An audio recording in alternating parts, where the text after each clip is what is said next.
Hello, c'est Greg d'Atelier Figurines. Et bien, dans cette vidéo, nous allons voir comment poser le rouge. Couleur pas évidente non plus, comme le jaune. On va avoir les aplats, les ombres, les lumières. Et bien, sans plus attendre, générique, générique, générique.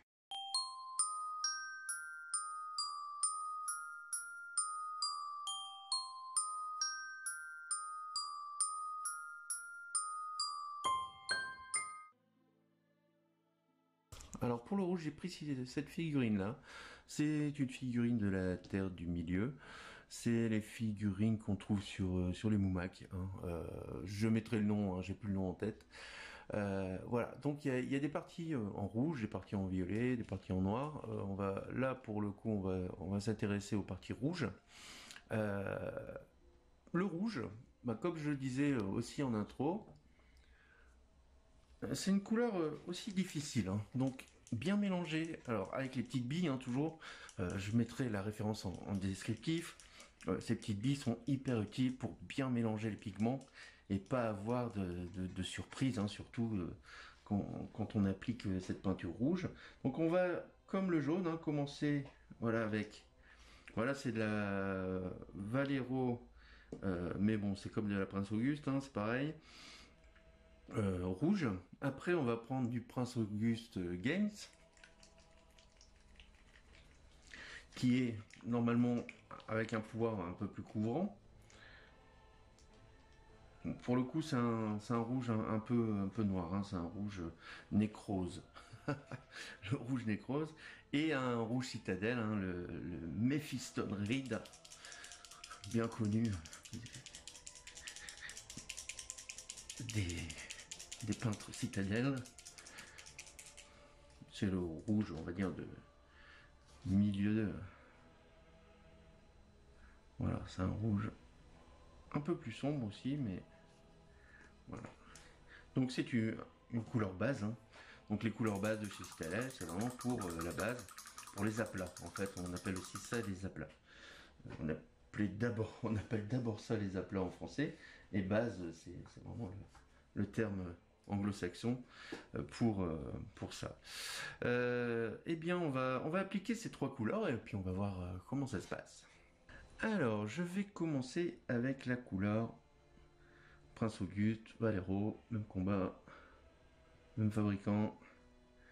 Donc normalement ces peintures là sont moins chargées en pigments parce que la peinture, peindre avec ces peintures là, c'est des peintures plus fines, plus subtiles, et puis pour faire des couches par couche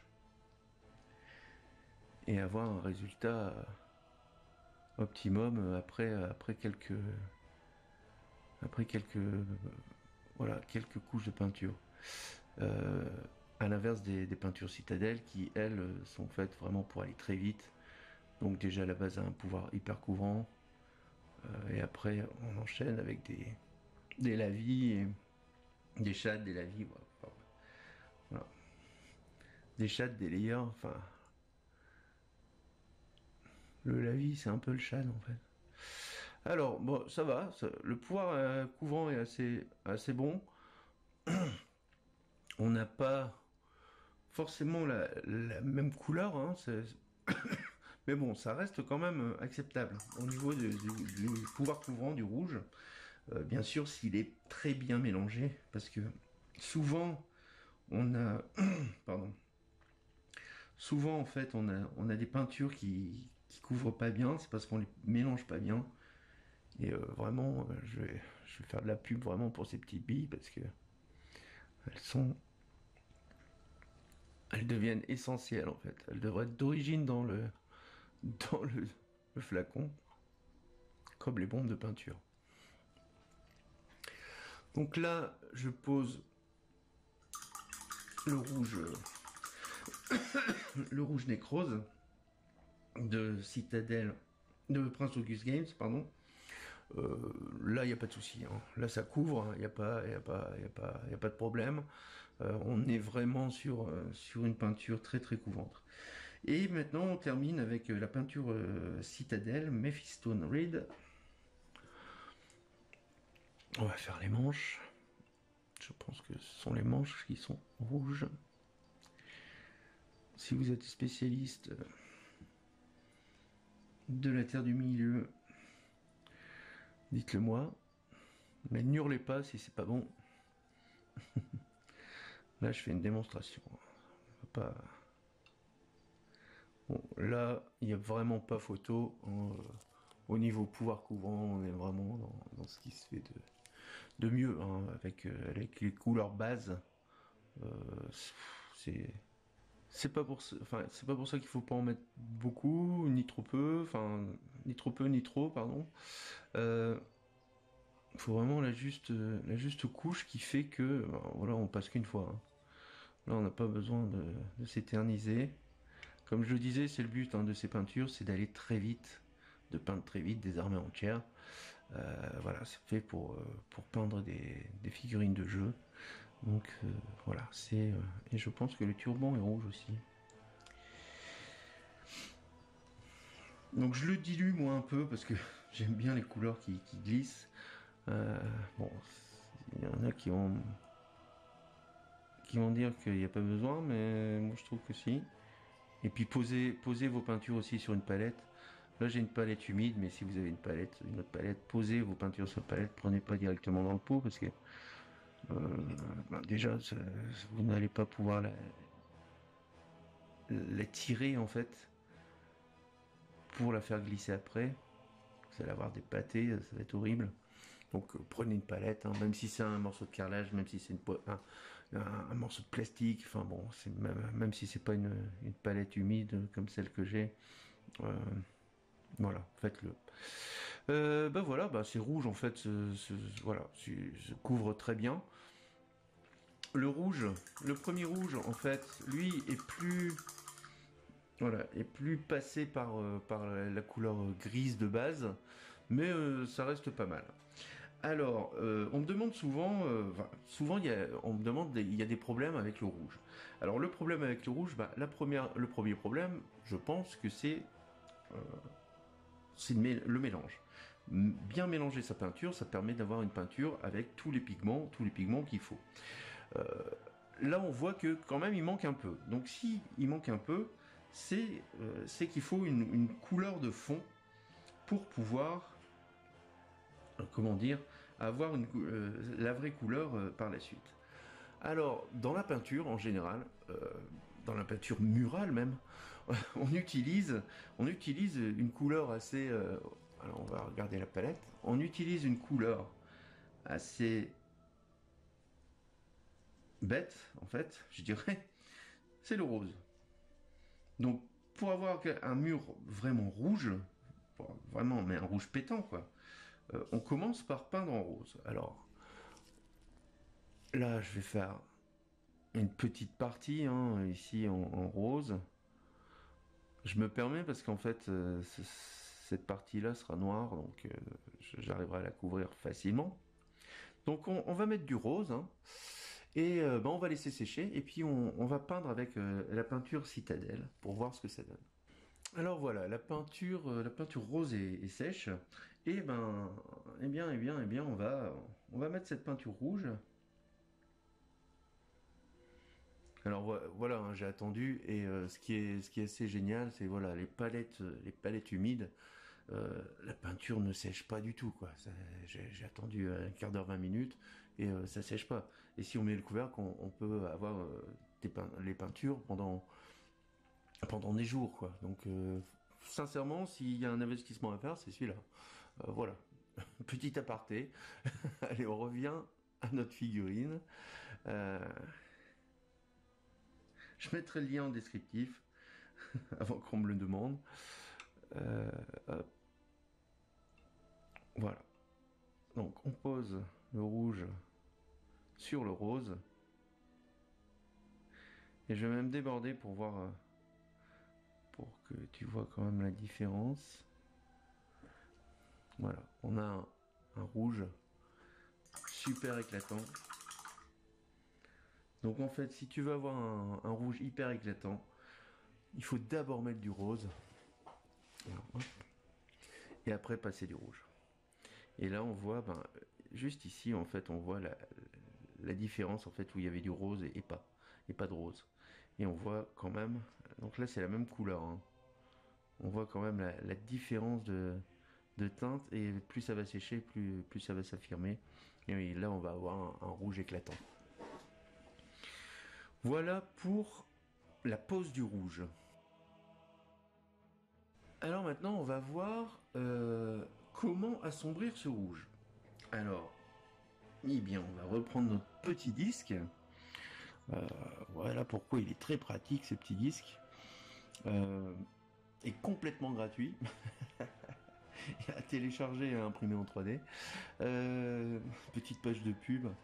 Alors, voilà le rouge. Le rouge ici, sa couleur complémentaire. Tu l'as compris, c'est le vert. Donc pour assombrir le rouge, il te faut du vert. Alors, on va pas reconstruire du vert, hein, on l'a vu dans les autres vidéos. Pour faire du vert, il faut du jaune et du bleu. Là, je vais prendre un vert olive, hein, voilà, un vert déjà fait. En même temps, c'est le seul vert clair que j'ai. Après, c'est du Nurgle et puis ça va pas le faire. Voilà, on va prendre un vert. Hop, un vert olive. C'est très bien. J'aime beaucoup le vert olive. C'est vraiment, c'est un vert assez clair quand même, mais il est vraiment très agréable à travailler. Donc le vert olive, on va prendre le premier rouge, hein, le rouge que j'ai plus trop d'ailleurs. Je vais en remettre un peu. Voilà. Donc on le voit, hein, cette peinture est beaucoup plus liquide que les autres. C'est moins chargé en pigments en fait. Donc voilà, si on... Je vais rajouter un peu de rouge parce que là je suis vraiment... Voilà, si on met un peu de vert, eh bien on a un rouge plus foncé. Ce qui va nous faire une première ombre. Ce qui est assez intéressant quand on peint... Hop. Voilà. Donc on va, là on voit bien, hein. On voit bien voilà, le rouge éclatant par rapport à l'autre rouge qui est un peu terni en fait. Alors si je viens faire les ombres avec ce rouge plus sombre, eh bien on voit que ça marche tout de suite très bien, hein. Et un peu comme le jaune, hein, si tu as regardé la vidéo du jaune, il suffit de pas grand chose pour faire ta couleur. Là on est déjà plus sombre. On va le faire avec les autres couleurs. Donc là j'ai fait avec la peinture Vallejo, et on voit très bien que ça fonctionne tout de suite quoi. Alors là je vais le mettre sur la couleur éclatante pour voir ce que ça donne. Bon là je suis un peu plus subtil, hein, que sur la vidéo du jaune, et voilà. On a tout de suite un contraste avec très peu de vert. On va faire la même chose sur les autres rouges, hein. Donc le rouge nécrose qui est déjà un rouge assez foncé, c'est même un rouge violet, hein, à la limite. Mais ça tombe bien, comme on a un vert un peu jaune, ça va le faire, hein. Parce que forcément, dans le disque, des couleurs complémentaires et des couleurs tertiaires, plus on est violet, plus on va vers le jaune en couleur complémentaire. Je sais pas si tu m'as compris, mais tu repasseras la bande. Donc pour le rouge nécrose, comme il est déjà bien foncé, pareil, un peu de vert suffit, hein, pour avoir l'ombre d'un rouge nécrose qui est... Alors si tu vois pas bien, tu me le dis, hein, je fais un zoom. Mais voilà. Le premier rouge aussi, on voit bien que ça fait une belle ombre. Et pour le rouge citadelle, pareil, hein. Non, je vais pas prendre le vert Nurgle, le Nurgle rose. La baffe de Nurgle. J'ai pas d'autre verre. J'ai pas trop de verre en fait. Parce que j'utilise souvent le verre. Soit un verre très foncé, un verre uniforme allemand, ou alors vert, vert clair comme celui-là, vert olive. Un peu jaune.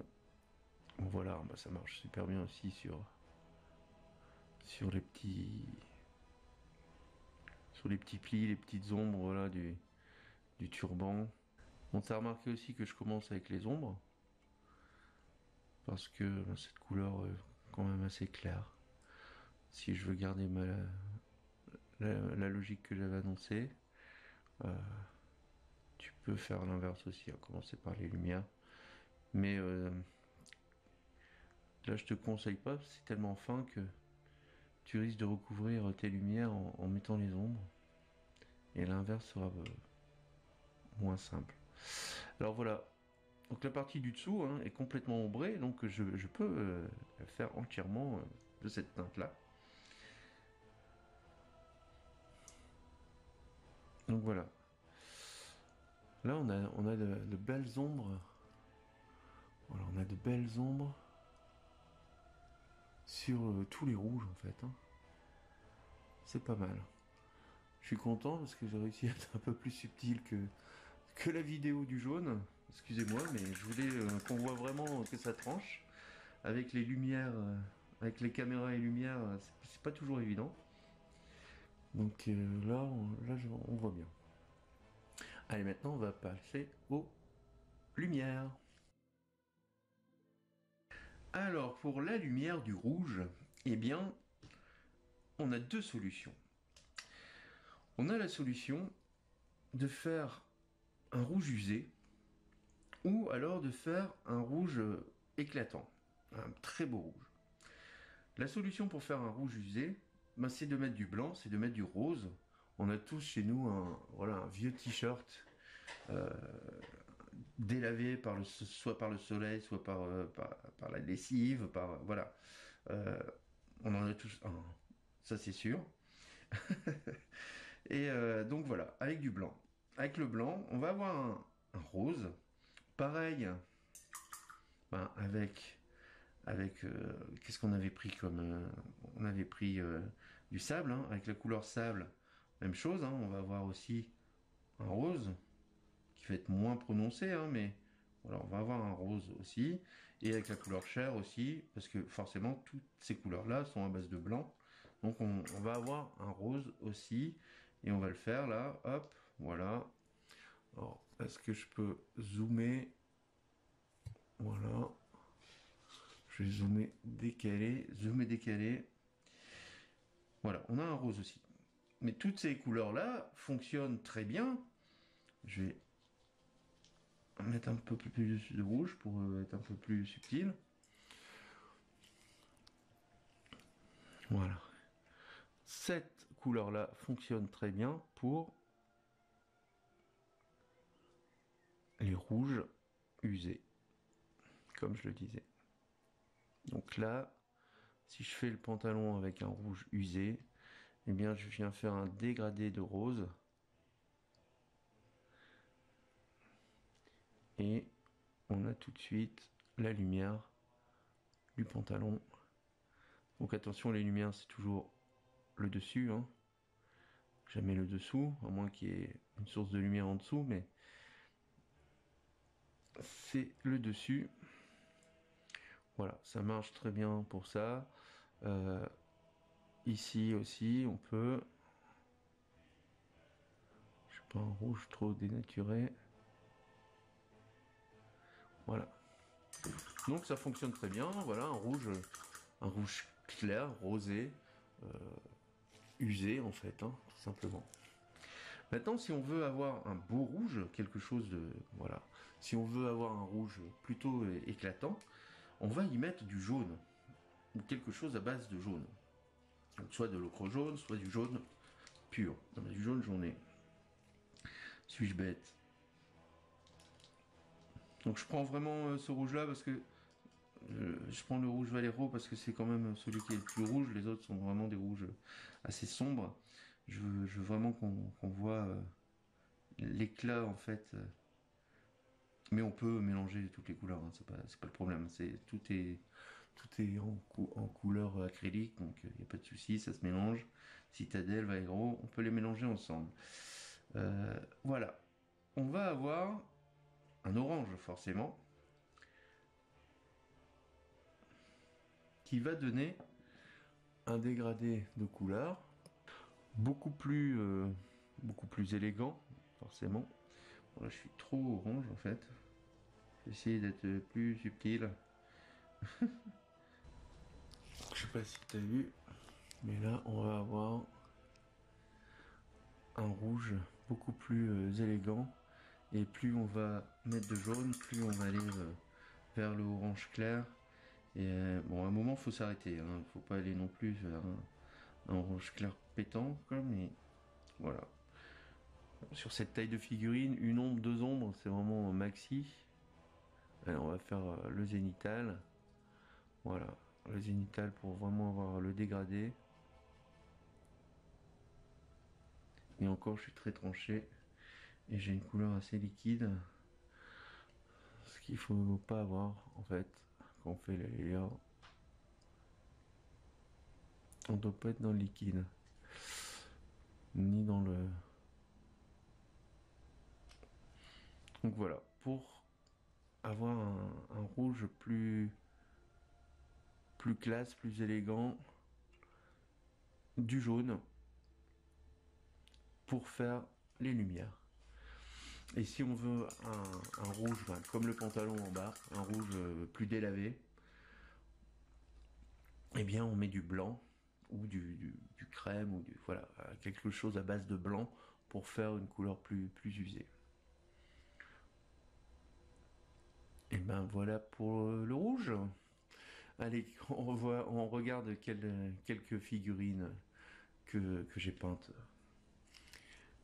à base de rouge. Alors pour le rouge, ben là on a une petite nuance. Donc là on a la nuance avec la couleur, voilà, mélangée avec du blanc. Hein. Donc on a un rouge, on va dire un peu rosé au départ, et on va venir éclaircir avec du blanc. Et en profondeur, on vient ajouter, bah là j'ai ajouté du marron, hein, mais tu peux ajouter du vert, hein, c'est la couleur complémentaire. De toute façon, le vert et le rouge, ça fera du marron. Donc voilà, on est plus sur un marron en ombre maximale. Là, on est un peu plus fin, hein, parce que là, en fait, la sculpture s'y prête. Hein, là, on est très très fin, et là, on est plus sur un orangé, hein, sur une couleur orangée en éclaircie, un rose orangé, hein, entre guillemets. Voilà, ça rend aussi pas mal au niveau des dégradés de rouge, et en ombre, hein, là, on est clairement sur du marron foncé. Hein. Voilà, ça c'est guerre de Crimée. Et là, époque napoléonienne, je pense. Et ici, en fait, on peut reprendre la figurine de tout à l'heure, le viking. Voilà, on a clairement du marron foncé en ombre. Là, il est beaucoup plus contrasté. Et on a du jaune orangé pour le dégradé. Et voilà, comment dire, l'usure. Et voilà, et pour l'usure, on a un brossage en rose, et là, en même temps, c'est couleur chair, quoi. On a un brossage couleur chair pour faire, on le voit bien derrière, pour faire l'usure du pantalon. Eh bien, j'espère que cette vidéo t'a plu. Tu vois que la couleur rouge, au départ, c'est pas une couleur facile à poser, mais avec quelques astuces, on est beaucoup plus à l'aise. Si tu as aimé cette vidéo, tu mets des pouces en l'air. Si tu n'es pas abonné, eh bien, je ne comprends pas. Fais-le. Partage la vidéo avec le monde entier. Hein. C'est toujours, c'est toujours intéressant pour moi, en tout cas. Voilà, on se retrouve pour une prochaine vidéo qui sera là consacrée, eh bien, tu l'as compris, au bleu. Et peignez bien, soyez heureux, et la vie est belle.